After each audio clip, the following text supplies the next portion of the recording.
दो एक दो, दो दूनी चार, दो तिया छः, दो चौका दो एक दो। ये मोला काम में जाए बर घलो देरी होथे, बहुत समय हो गए। का सगरा दे भाजी कटहर साग तो हरे मामा अंडा डुबा ले।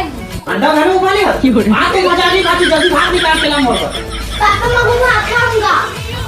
तो भात खा ले आ जल्दी जल्दी भाई, अंडा उबाले आ तो मजा आ जाए।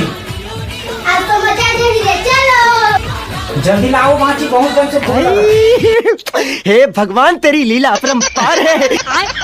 ये क्या है?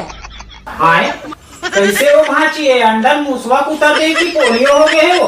अंडा ज्यादा उबल गए मामा, छीले हो तो ज्यादा छिला गए है, खाना है तो खा, नहीं तो मत खा। हाय खाए चला लगी भाई, अब जैसे भी हो अंडा ताए खाओ माँ कसम।